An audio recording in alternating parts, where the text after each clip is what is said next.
This week, Kumar and Emmet review a choose-your-own-adventure horror graphic novel called 2120 by George Wylesol. They found it to be a disturbing and fascinating experience. First, if you appreciate the work we do on deconstructing comics and our other podcasts and want bonus content, we'd love it if you'd support the show at patreon.com/deconcomics for as little as $2 a month.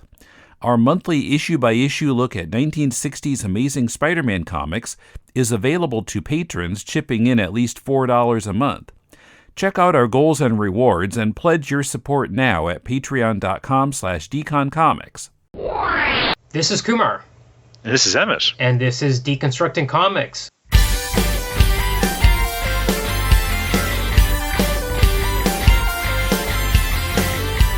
Welcome to Deconstructing Comics. This is Kumar and Emmet, both at different points on the map in the state of Victoria in Australia. We're going to do a book today which Emmet brought to the table. This is 2120 by George Wylesol. It's a 492-page choose your own adventure. That's the cheapest, lamest description of it I could possibly give. We're going to give a very long description of this crazy book in this episode. Now, I want to say coming in here, I love Choose Your Own Adventures in certain formats. So I've got some others here. I've got this amazing Simpsons one. Yeah. I've got this Ren and Snippy one written by Dan Slott, which has some fun stuff in there. There's like certain pages that you can't get to. You have to like read the thing in order to get to the page. And it almost seems like comics always seems like the worst possible format, because you need so much space to flip pages and stuff. But actually, I've got Jason Shiga's Meanwhile, which is the most amazing object, because it's got these, I don't know if you've ever read this, it's got these tabs at the end of each page, and each tab goes to a different page in the book. And this one was particularly diabolical, because sometimes you feel like you've been through a thing before, and you're like, oh, that's not the right path. You're trying to get to a certain place. You're like, no, I've done that one, and it's not. It's actually just looks exactly the same, but it actually leads to a different place. So, isn't that the one by Europe Comics? Is it Europe Comics? Amulet Books. Oh no, I'm thinking of something else. Okay. And Jason Shiga also did these unfolding ones, like that. They're like mini comics that you fold out according to the direction of the arrows and stuff. So I was looking forward to some fun stuff like that, maybe a little bit sneaky. This book is a nightmare. So how did you find out about this book? How did it end up on your radar? Well, Avery Hill is a publisher that Tim and I have had a lot of good luck with for this podcast. We review a couple of books by Avery Hill, and I've enjoyed almost every single one. And they did a sort of Kickstarter grab bag of upcoming releases. Okay. So I supported the Kickstarter, and this was one of the books that came with that Kickstarter. It was one of the last year's releases, and I sat down with this. I had this waiting to go for a while before I cracked it open, and I sat down on an afternoon and just started reading this in the sun. Yeah, and I had a diabolical time with it. I absolutely loved it. You're right. There are so many recent works that I think there's an Israeli comic creator who recently published a graphic novel that's loosely based on Wicklow, No Exit, Sartre's Wicklow. It'll come to me later. But that's a sort of existential nightmare is very much what this is. And the brilliance of it as well is that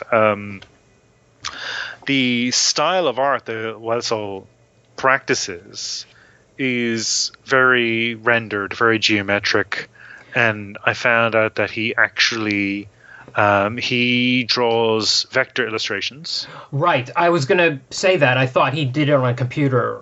Something like that, right? Yeah. He does the vector art, and then he prints it, and then he scans it back in. Okay. And then he starts applying layers and color using Photoshop. And that process lends this that beautiful combination of, am I reading an instruction manual or a nightmarish puddling of paint. You know, Yeah. it's just a wonderful combination of disparate influence, and it's very much a stylistically driven nightmare, but also the act of choice, and this is where the Sartre references come in for me. But the act of choice, you would assume that the choices being made are the choices being made by our principal character, a computer repairman, whose name is Wade Duffy. And if you follow a certain branch, yes, that gets turned on its head. Yeah. Because we're making the choices. You know, and yes. that's when I fell in love with this book. Yeah. Well, I want to say about this physical object. So I actually just ordered this through a major retailer, and it took a few weeks to show up. But it is because you have to flip back and forth, because it's like a choose your adventure going between pages. At a certain stage, my wife looked up at me from the other side of the sofa with a start, and I knew what it was. I said, "The ink. You smelled the ink from across the sofa," and she's like, "Yeah, I smelled that." And it smells like almost like a risograph. It's a very physical thing. But I think the reason I bring up the physicality of it is that you kind of want to think of it like a video game, but it's actually a physical book, and you can flip. You can cheat. It doesn't necessarily help, but there were moments where I got kind of stuck, and I was like, so. For example, let's say you get into a corridor where there's 20 doors. This happens more than once. Yes. There's a number on each door, and each number corresponds to a page you turn to. But they're mostly all within the same range of about 20 or 30 pages. Then you get to a locked door, and you have to enter a code. Now, the code would be some number you saw written somewhere on a different page, and that means flip to that page to go through that door. And you're like, well, I can't find the code, but I know it's going to be like on the next page, pretty much. It's usually often quite linear, so you can kind of cheat, and you go, okay, now let's say you're on, for example, if you're on 125, I need to find out where that code for 126 is. Somehow I have to figure that out. So it allows a bit of cheating, but I need a lot of help with this book to navigate it. This is before the nightmare stuff. I also want to say, by coincidence, just today, somebody gave me for Christmas or birthday a book by the British comedian David Mitchell called Dishonesty is the Second Best Policy. And right at the beginning of that, today I was reading the section where he was talking about Netflix doing kind of choose your own adventure movies. And he was talking about how it's not what people want from art. People want to be given a narrative, and they don't want to have to make the choice at the end of what's going to happen, the good ending or the bad ending. They want to be given this whole experience. That's quite the blanket statement. It is kind of, but I kind of agree. In terms of movies, I kind of believe that movies are a thing that you're kind of fed and then you absorb. I don't necessarily want to make a choice. He kind of was like, it's the worst of movies and video games, and not, what was the statement? Anyway, I found that this book really works because one of the things that works is that you're forced into these awful choices. And it's kind of an obvious use of the choose your adventure. I feel like it's been done before, but it's so effective in here, especially because of the nightmare imagery and all that kind of stuff. But maybe we should go kind of through what the plot is of this thing, which is that, as you said, you're a computer repairman named Wade Duffy. You show up at this building, which is number 2120, hence the title, Macmillan Drive. And right from the opening page, you get a choice. You can go around to the side of the building and look around, or you can just go straight through the front door. You do have to go to the side of the building, by the way. But there are many quote-unquote deaths which force you to go back to page one. Because when you die on the false death, let's say, I think it even says, oh yeah, the door goes back to page one. So you go through it again, supposedly. Of course, like any kid doing a choose your adventure, you just stick your finger in the place where you made the wrong turn and then go back to that usually. But anyway. Well, can I just say, my very first playthrough of Mr. Wade Duffy, I arrived at the building, I arrived at 2120, I took a look around the building. Yeah. I went inside the building. Yeah. I found the computer. Okay. And then I found the exit, and Yeah. I left the building. Okay. Like, first go. Okay. And then I was like, oh, and it was very quick. Yeah. I was like, boom, boom, boom, out. Okay. And I was like, oh, okay, I guess he's done.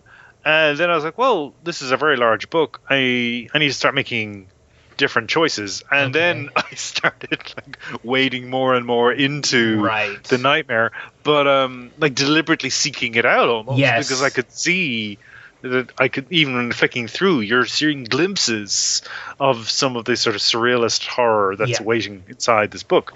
And so that's again the physicality of having a physical book where you can look ahead, or you have to flip through pages. If it says flip to page 400, you have to flip past all this horrific stuff that you haven't seen yet, and you're like, oh my god, what is coming up for me? But I love that I lead such a conventional life that Wade was in good hands with me the first time. Okay. we got out of that building pretty quick. Right. I'd be curious to know how you did it. But okay, so you go into the building and it's abandoned and it's kind of a wreck. Like it's met, like there's no furniture, but like stuff's been taken off the walls. There's holes in the walls in places. There's like obviously like blank spots where there used to be pictures and stuff.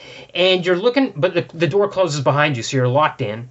You're trying to find this computer that you're supposed to repair. You can't find anybody. There's weird goop coming out of like the I/O ports in places and stuff, and just all sorts of weird stuff. You find weird pictures of like this naked man with like the head ripped off the photo and stuff. I'm just flipping through it, looking at all this weird stuff. A lot of it is important point. Yes. Not necessarily a man. Right. That's something that gets brought up. Yes. It's a body. It's a person. Yes. But any identifying features of that person are obscured by the photo. Yes. It's been torn or folded in such a way that you can't tell any identifying gender features. Yeah.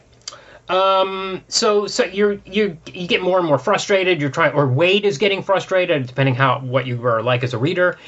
He's trying to get out of the building. He's like, there's nobody here.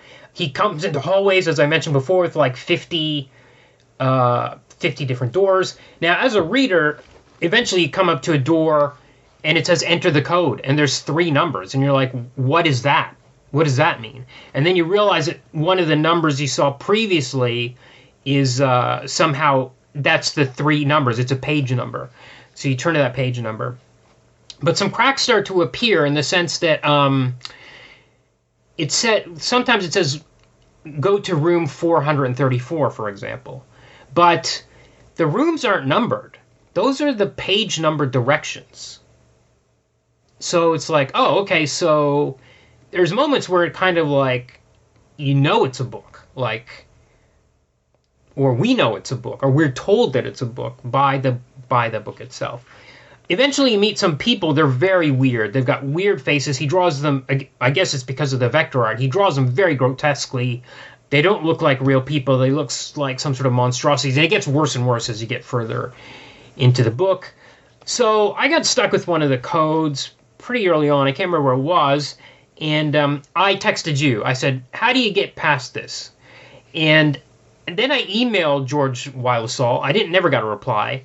And finally I had to go onto Reddit. I found a Reddit thread about this book. And I was very lucky to actually find someone that the thread was there, and somebody was there with most of the answers. And it was like, when they told me, it was kind of obvious, but I did get stuck once or twice. And I even made at one stage started an Excel spreadsheet, and I numbered every page of the book. And I was like, okay, I got to figure out what's on this page, this page, this page. And I almost went through. Fortunately, I got past it before I actually had to list what was on every single page of the book. But I actually want to come back to that because I did discover something during my Excel spreadsheet days, which was very interesting. But now tell me how you were going through this. And you seem to have a more joyous... You didn't seem to get stuck. Yeah. And I did promise you I'd do this, so I'm going to do this. Okay. So you texted me. Yes. When you received your copy. Yes. You sent me a picture of it. Yeah. And I gave you a little thumbs up emoji. And I was like, great, I'm going to start reading this thing. Yeah. And you're like, and I was like, hold on to your hat. Like, yes. I'm warning you. I'm going, I know Kumar. I know him. And then his reply comes to me. fuck, I'm stuck at the keypad. Yes. Are there points where you have to cheat? Yes. Even if not, did you end up cheating? Yes. And I was trying to give you hints. Mm. And then I also threatened that I would immediately quote this in the recording of this episode, which I've just done. So, threat delivered. The book I was trying to think of before, by the way, was The Abaddon by Corin Shadme. Okay. He's Israeli-American cartoonist. Okay. And that also features a character stuck in a building that he can't get out of, with all these strange individuals. It even features leaking fixtures, stuff coming out. Right. Okay. That idea. But you could argue that you have aspects of this with the Black Lodge in Twin Peaks as well. That idea I felt that as well, yeah. This place you can't get out of, and there's this weird liminality about the space. You're trapped. If you just were to find the right combination of exits, you'd be able to leave, but you just can't find that exit. You just can't get out. I was having a great time. As I said, I sort of breezed through the building first go, and I was very disappointed. I was like going, oh, well, clearly there's a lot in here. Yeah. And I've somehow just skipped through. And that's something I remember from my own childhood of reading Choose Your Own Adventure books. Now, these were the slim paperback books. They very much in the early Dungeons and Dragons era. You had these Choose Your Own Adventures. They weren't necessarily all fantasy novels. I remember one I played, which was the American Civil War. And I remember one fantasy one I played where I was a kid, I was in the schoolyard, I was reading this Choose Your Own Adventure book, and I took a wrong turn. I had my finger on the page, as you said before, so you can go back. But I took a wrong page, and this lizard woman ate my village. Okay. And that really depressed me. Yeah. And I was transported to that memory. Yeah. As I was reading this, not just because of the experience of choosing the path that I was traveling in the book itself, but also the look and feel of the book. It has that unusual dated quality to it. It's very reminiscent of British television shows from the 80s, like Dramarama or whatever, would have these cheap sets and bad lighting and weird characters and odd acting, and it sort of conveys that. And I'm surprised that Wylesol is actually a Philadelphian. There was something very English about this book, I felt. Right. That sort of post-70s, what Mark Fisher talks about, the hauntological futurism of 70s Britain that then collapsed under Thatcher. So you had this sort of architectural style in Britain that sort of was aborted almost immediately in the 80s. Like all these sort of visions of what England would look like sort of just stalled at the gate. And so you had this retro conservative architectural movement. And this book has that same architectural schema to it. Obviously, as you've discovered through your Excel document, there's a structure to this. But I felt as well it was sort of reminiscent of 70s, 80s weird architecture from the UK. I'm going to say that. So when you get that building that you see the outside of is a very typical suburban, like flat roof, bland, boring American kind of building. There's very similar. The clinic in Chris Ware's Jimmy Corrigan reminded me of that. Like it's kind of in a desolate. It's in a parking lot. But as soon as you go in there, once you start going through the hallways, you start to realize it's bigger on the inside. This is what an early realization in the book is like. Oh, wait a second, this place is. This can't be, because the hallways are so. You go around, and I should also say that unlike a normal Choose Your Own Adventure, sometimes the choices between two pages are just to look at opposite walls. So you can turn and have a 360-degree view of your surroundings. It's, in that sense, it's kind of video game-like. It's not really working like a choose your own adventure where it's like turn left, turn right. In this case, it's turn left, turn right. In a choose your own adventure, it's like go down the hall or go back or climb the tree or something. You get more. The choice isn't just about which direction you're facing, if you know what I mean. So yeah, there's a different. That's part of that architectural space that you're talking about. You're really immersed in it. You're forced into it. And I had some weird experiences. There was one keypad I got to, and for a split second, I almost tapped the page with a finger. It's amazing. Like, I'm going to press these numbers. This is the number I need. And I almost reached out with my finger before I kind of realized, whoa. It also reminded me of some other things. I had a lot of associations. Maybe my brain was trying to escape from it. But they seemingly non-connected things, like the video game Portal, where you're stuck in this futuristic building and you're being hounded by this artificial intelligence that is really abusive towards you, and you're trying to get out and there's no way out.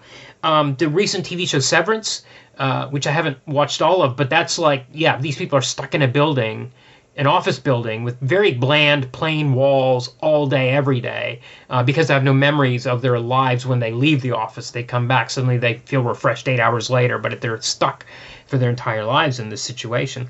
And I was trying to kind of drawing all these weird associations with it too. The thing I found when I did the spreadsheet was I found an infinite loop which has no entry point. And it was because I tried to cheat. I tried to cheat and I was punished. So I was very close to the end of the book, and I did that thing where I was like, well, I can't figure out how to get through this door. I'll look at this next page. And so I just flipped over and I looked at the next page and was like, to get to this page, you need to come in from this previous page. And I discovered this whole... So I went through this whole loop and found that it came back to where it started from. And there was no way to enter that if you're reading the book. If you go through all the choices in the book, you cannot enter that. And another weird thing about it was that there were a few errors in like page numbers. Whereas instead of saying like go to page 116, it said page 106 or something like that. And it's very, I mean, you might think, oh, you just read the numbers wrong and that's how you got in there. It's very obvious when you get to them that, oh, this page is from another thing which I have been to before and it's supposed to be the previous page or something like that. But he's put it in there very deliberately, like the Ren and Stimpy one. It's like there for somebody is exploring the book in a different way because it's a physical object, not a video game. You can do that if you want to. Or, in my case, it was a punishment for trying to cheat because it was exactly at the cheat point. I need to cheat, and I looked ahead to the next page, and then I ended up stuck in this thing that I couldn't get out of. Very weird experience. Yeah. And, another thing about this loop is anytime... In the book, so he's desperate to see somebody that will tell him either where the computer is early on or let him out of the building. He's like, look, I'll come back another time to fix the computer. Anytime he meets someone, he's like, you always have an option to interact with those people. And it's like, you want to talk to this person, or what are you going to say to this person? One woman wants to marry you. You're like, marry her or don't marry her. You've got all these choices anytime. It's such a crucial thing when you encounter a living person. However, in this loop, 3 times you encounter people and there's no option to interact with them. You can only keep going through the loop. So one of them is a guy pushing some kind of he's pushing like a trolley through a hallway, and there's some gross thing on the trolley. You can't see what it is very clearly because he's kind of blocking it and it's far away. But it's not like you never see Wade say, hey, you, can you tell me how to get out of here or anything? No, you can just go to the next page. And there's another one where you see another naked figure go halfway going behind a passageway. There's no option to follow them around or call out to them. You just have to keep going. You can't go to the left and follow them. You have to keep going to the right, and you can't speak to that person. And another time, there's a voice which calls out, how did you get in here? And it's in the italics font, which suggests it's somebody else talking to you and saying, how did you get in here? As in, how did you get stuck in this loop? Yeah. And again, Wade doesn't stop and say, "Where's that voice coming from?" or try to talk to the voice. It's just you're just forced to keep going through this thing over and over again. It was freaky. Yeah, and I think it's funny because the description you just made of the character just disappearing around the corner, like I didn't catch that page, but I don't recall being trapped in the loop. Right. But who knows? I might have arrived at it some other way. But yeah, I was really enjoying it just for that sense of like this weird nostalgic sense I was getting from it. Yeah. There's an episode of Sapphire and Steel that this reminds me of as well, where they're stuck in a building. And is that the Joanna Lumley show? Yes. Okay. And they're stuck in the building. It's this future Earth, and ultimately it turns out that processed animals are somehow powering the building. Whoa. And the souls of these dead animals are haunting the people in the building. What? Oh my god. And there's like biological matter behind the walls that's leaking into the people's houses and stuff. Like it's these are all English points of reference that I'm making, with the possible exception of Twin Peaks. But yeah, he's from Philadelphia, and I think he's working in Baltimore now. I saw an interview with him where he listed as one of his influences or something he likes Dennis Johnson. Okay. Who only passed away in 2017, but he was the author of Jesus' Son, which was made into an excellent movie with Billy Crudup almost 20 years ago now, and if not more. And I love that book, and I love that film. And one of the things that's really affecting about the film in particular, because you're visualizing the book, is the sort of druggy heroin magic time. Right. Of everything being slightly decrepit and used and worn. Yeah. But also people are really enjoying themselves, and there's a mania to them. And a lot of the actors in the film sort of channeled that as well, but the actual look of the film channels that. There's this sense of it's on the border of hallucinatory, but it's not. It's just that forced ordinariness. Right. Unreal, weird ordinariness. And that's what this book is just chock full of. Yeah. So I do wonder if maybe there's some Dennis Johnson in here, because that really struck me. That just that sense of everything looks normal, but as you said, like the building's being used. Yes. And if you progress down another branch, you come to this cataclysmic revelation as to what this book is, what the point of the book is. Well, that's the main ending, I think. Yeah, I think that's the one that we're being encouraged to repeat until we get to. Yes. And yes, exactly. Yes. At that point, you realize, the loop. There is a greater loop. Yes. And it's wearing thin. It's exhausting. Yeah. The book itself. The book itself is now tired and done. And our role, what we are doing as the reader, our actions are having a deleterious effect on both the environment and whatever entity is in this environment. The characters of this book, the fictional characters of this book. This is postmodernism with a punch. Like the idea of being confronted with your role as a reader. Yeah. In a comic book. Yeah. Grant Morrison's, character looking at it, I can see you, that, like, that's a nice little riff. Yes. This actually does it for an entire book. Yes. I think also even that last issue of Promethea, where you had to take out the staples and lay it out on the ground so you could get the full poster and then flip it over and read it again that way.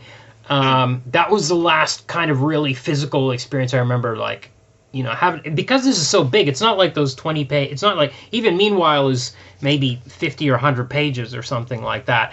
It's not, this is a massive thing. It's as I said, it's a really physical, immersive experience going through it. It's not like, it's inescapable. It's literally, and you don't want, I don't know if I ever, when I got to those frustrating parts, I mean, I never I was never like, well, I'm done and we can talk about the episode based on what I've read. It was like, no, I gotta figure out how to get through this gate. I gotta go onto Reddit, or I gotta cheat, or I gotta text Emmett. I emailed the creator once. I gotta get through this somehow. I was obsessed with, much like in Portal, I was obsessed with rescuing Shell from the computer. I feel we need to email George Wylesol this discussion as an apology, an explanation. Yeah, maybe, yeah. So it's, sorry for weirded you out for emailing you out of the blue about your book, man. We really liked it. Yeah, it was probably, I haven't reread that email. It was probably weird. It probably sounded very odd, like, "Dear George, please tell me how to get past this door," or something like that. Right. More on 2120 coming up. First, just a reminder that you can help this podcast by making your Amazon purchases via deconstructingcomics.com/Amazon and make that your bookmark for future purchases. Deconstructing Comics earns a bit of money from your purchase that helps us keep the show going. We really appreciate your support. You like cheap comic books, right? Well, I'm Professor Allen, and I talk about cheap comic books on the Quarterbin podcast. In every episode, I'll dissect a single comic from my collection, as long as I paid no more than 25 cents for the issue. Forget about $4 new comics that you can read in 4 minutes, or crossover events that can cost $100 to collect. Join me in the Quarterbin, where even bad comics are a bargain, and good ones are a steal. The Quarterbin podcast is part of the Relatively Geeky Podcast Network. Visit us at relativelygeekypodcast.blogspot.com or search Relatively Geeky or Quarterbin Podcast in iTunes. I guarantee it'll be worth every penny. Another thing it kind of reminded me of, again, seems to have nothing to do with it, but my brain was just bouncing all over the place, was Metal Gear Solid 2, when Raiden... Is that the one with the language? No, Raiden starts to figure out that he's in a training game, a video game. He starts to figure out that something's going on, because people he's talking to are glitching out and stuff, and he's like, this is some kind of simulation that I'm in, it's not actually life. Yeah, and to get to the very end of the book and to kind of realize that you think you're Wade. Does it even say you are Wade at the beginning? You're Wade Duffy, it says, yes. And then you get to the very last page, and Wade says something that kind of reveals that you're not Wade Duffy. And he's aware of you. Yeah. And he knows that you're the one ruining his life. And it's kind of like, the realization that you've been making decisions also reminds me of Ender's Game, where you don't know that the things you've been doing have consequences. Sure. Beyond flipping around in here.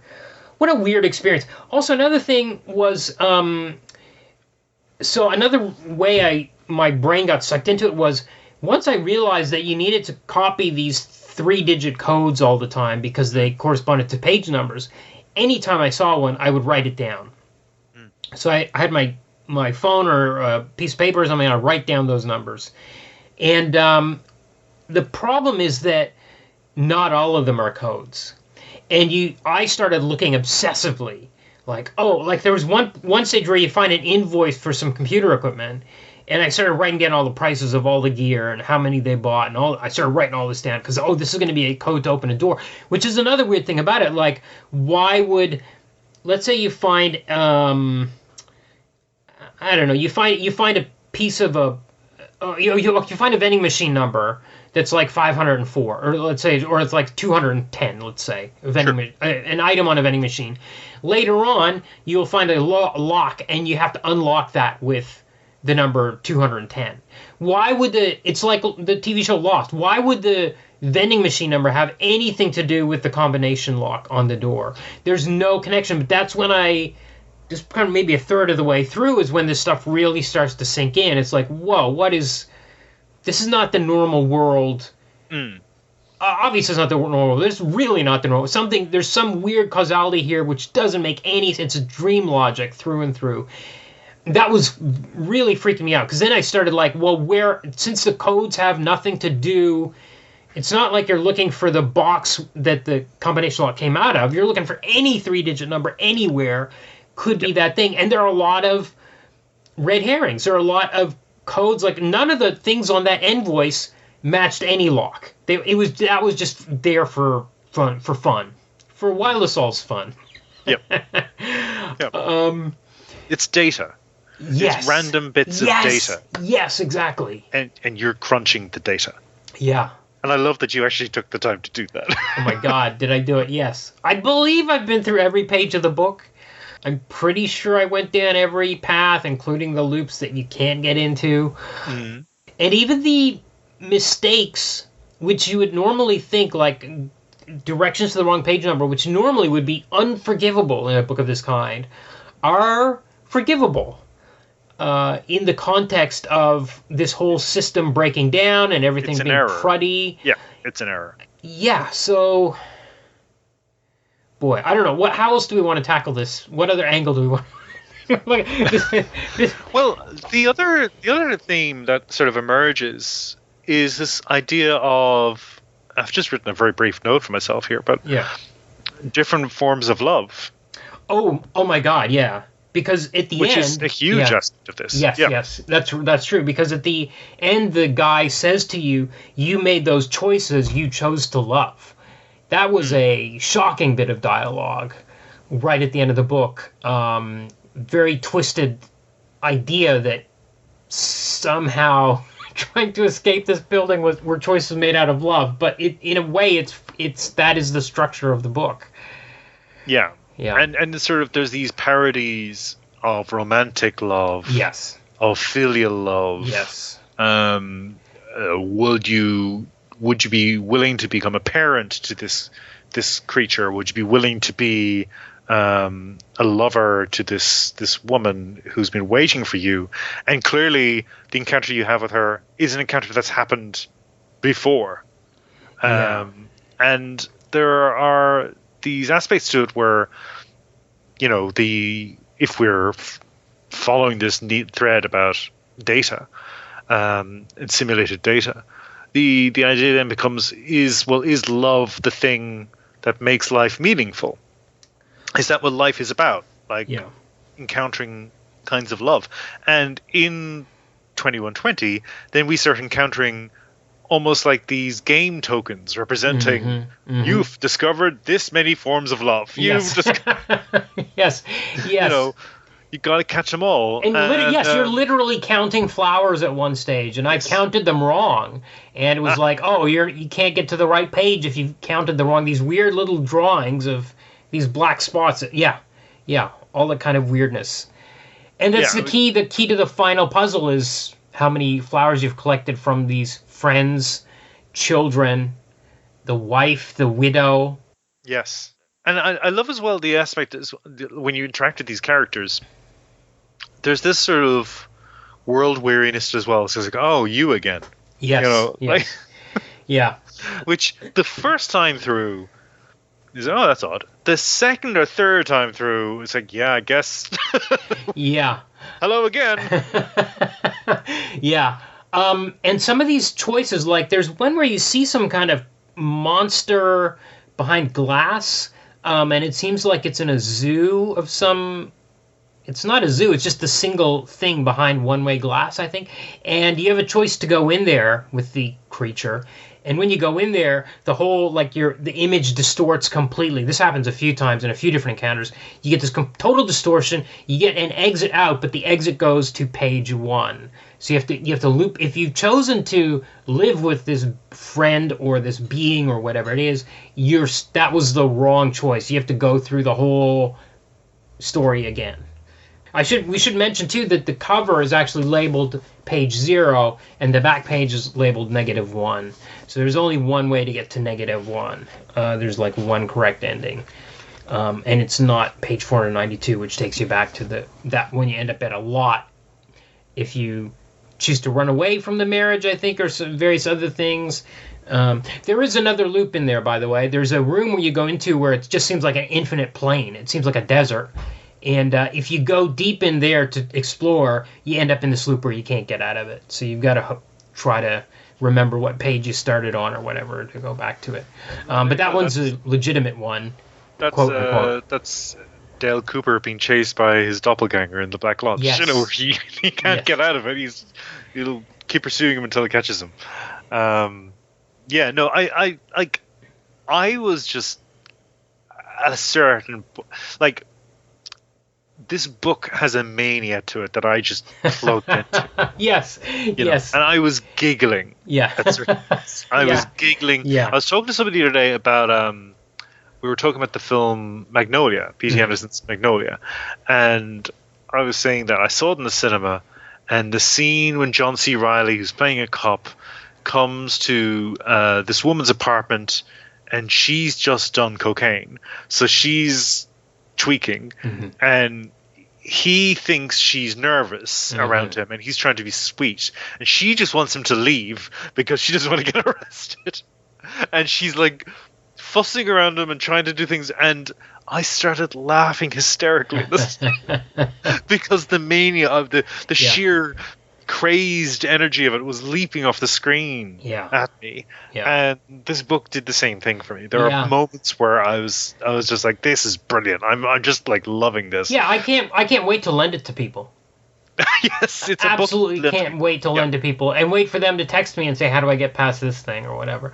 Well, this is the thing. This was definitely a book we've been talking about potentially meeting up in person again, which is has been a challenge over COVID and so forth.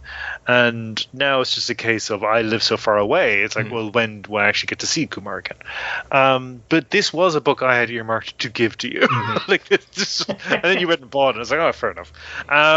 But yeah, like my dilemma was if you give Kumar the book and then you want to do an episode of Deconstructed Comics where you talk about the book, you won't have the book to hand to look at. Yeah. Yeah, and you need to be looking at it to really and smell it, and all those things, and just feel the thickness of it. That's all a part of this bizarre experience. We should mention too that most of the pages are just like one. There's not a lot of panel breakdowns. There's usually just one image per page, but there are some pages with panel breakdowns. But a lot of it is just like you're in the hallway. Or there's a lot of dead ends that are weird. Like you find a weird insect creature on the ground in a room, and it just I'm like, okay, do I have to remember this clue? And I got really nervous around 100 pages in. I was like, how am I going to remember 400 pages worth of stuff to get through everything? But a lot of it is just there to unsettle you. Really, it's just like the weirdness of that weird bug, or you find a room that's just full of like abandoned monitors that are just heaped up on the floor, that kind of thing. And it all just works together to make you want to get out of there as much as Wade does. I felt that way anyway. This is a book where you can be danced to death. Yes, absolutely. More than once. You can encounter that dance sequence in the middle of the book or at the end of the book. That's one of the weird places where you can actually go back around to something you did earlier without backtracking the whole way. Like you end up encountering that dancer twice if you kind of go through a wrong turn. Also, I want to mention there are no capital letters in the text. It's just all done in all lowercase like E.E. Cummings or something. Or code. Yes, or code, yes.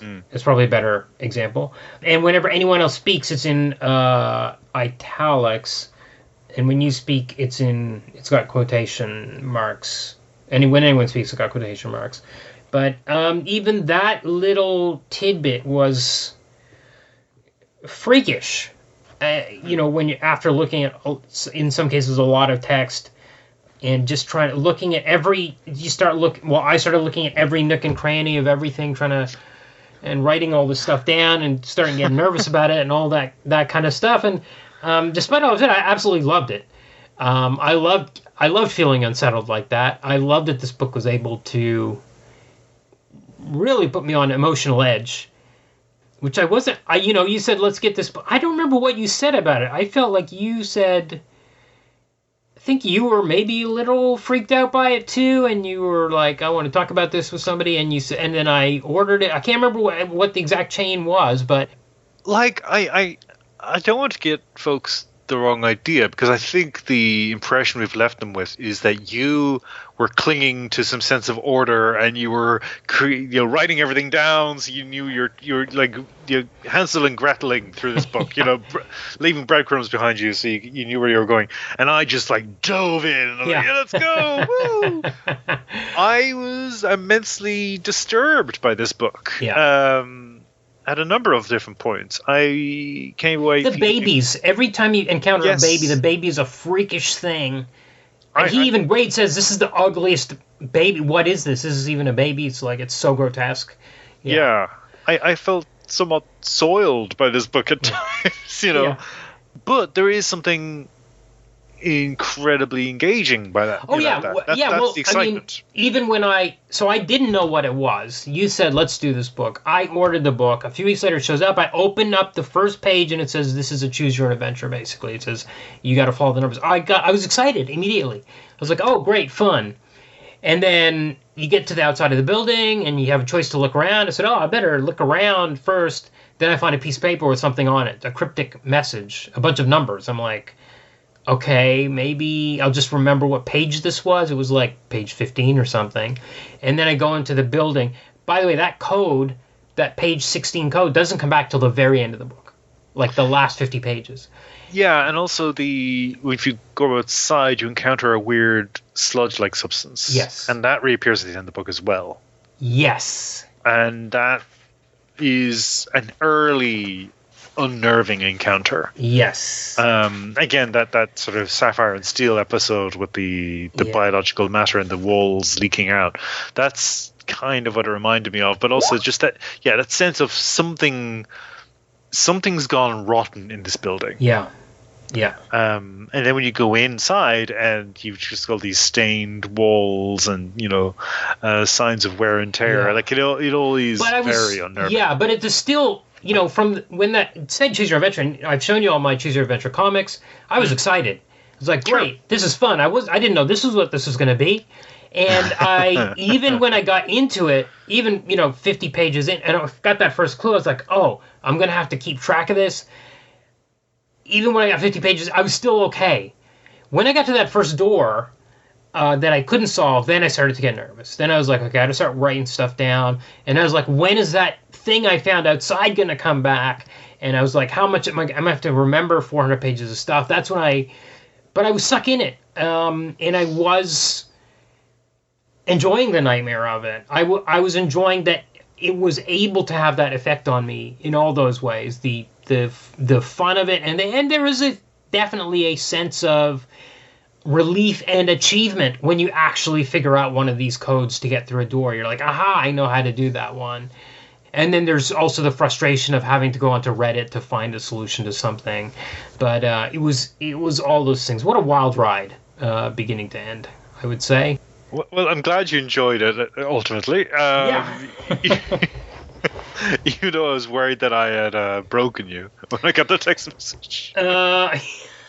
Well, that was only 1 hour into reading it, probably. And I did read it, probably managed to finish every page, probably after about 4 or 5 hours work, I would guess, including having to set it aside and, go to think about something else and the next morning I would wake up and think, aha, which often happens to me, I know what the solution is, and it wasn't it. So I'd get stuck again or something like that. Do you remember the company photo he finds with the cake with the number 1499 on it? Do you remember that page? Oh, I don't remember that. Okay, I'm just wondering if that's a hint that it's been at least 1499 times through the loop.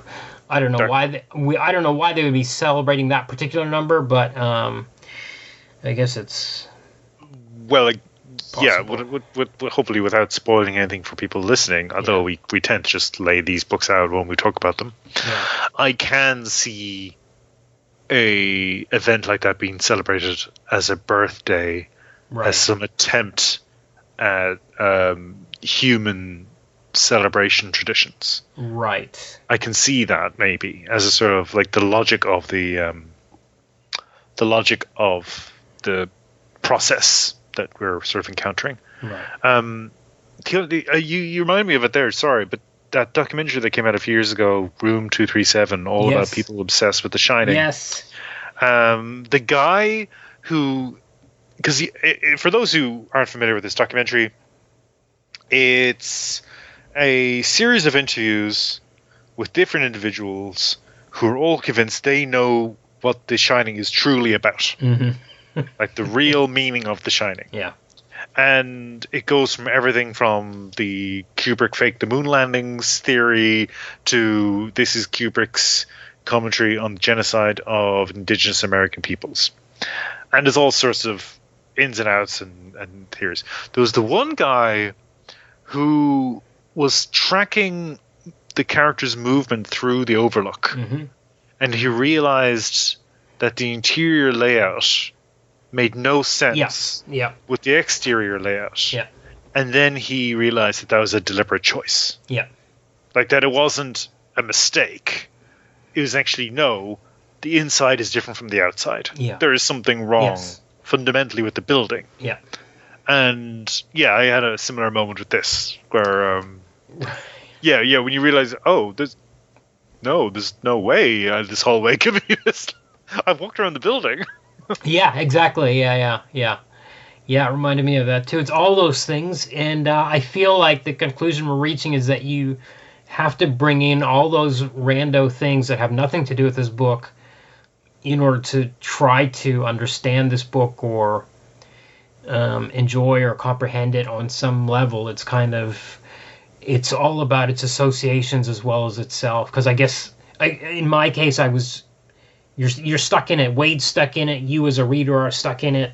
And your brain is the only thing that's kind of bouncing outside of it.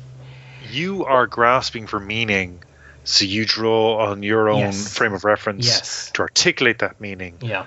Which makes sense because this book confronts you as a reader for being a reader. Yes, absolutely. You are put in the frame of the book and made feel aware of what you've done to Wade Duffy. Yeah. We are torturing Wade Duffy. Yeah. That's what we are doing. Yeah. As we read this book. Yeah. And as you go over and over again, we're going to take Wade into the building again because we screwed up. We're going to take him into the building again. We're going to take him through these hallways again and again and again and try to remember which choice we didn't make last time. I got him out. I got him out of the building and I sent him back in again. Yes. Yes. And it was a purely sadistic impulse as well, like knowingly sadistic, because I had glimpsed some of those pages as I was going through. And I was like, I'm curious to get there and see what that's about. And of course, that requires this person to suffer. Yeah. Terribly. Yes. Yeah, what an interesting reading experience. And like I said, I have read some Choose Your Own Adventure stuff that kind of plays with the existentiality of it, like not for kids, that is, plays with it, but nothing quite at this level.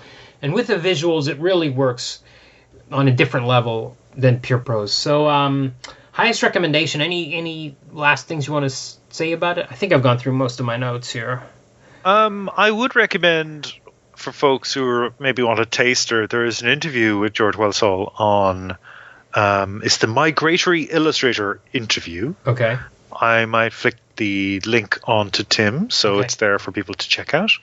But yeah, it's where he talks about his process, his use of Illustrator and Photoshop, and his interest in photography and architecture, and you can see all those things at work.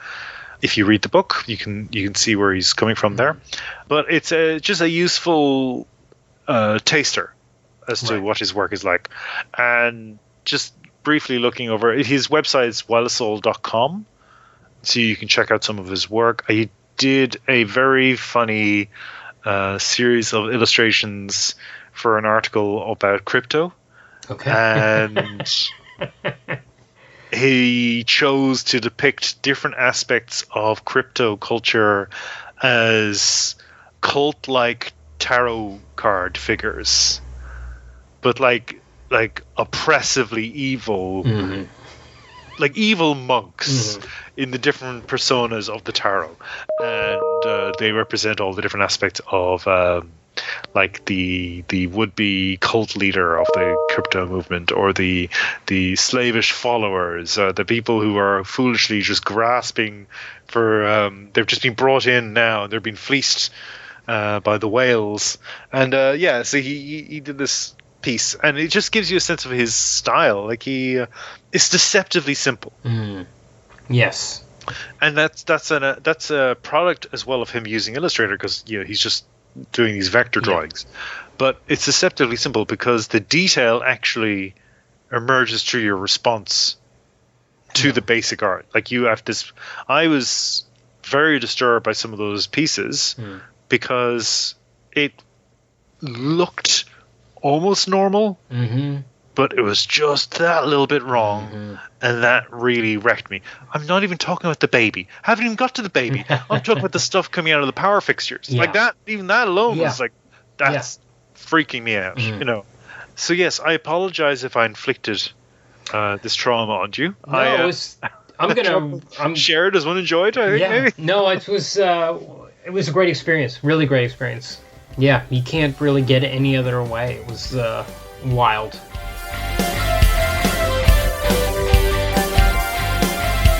"2120" by George Wylesol is published by Avery Hill.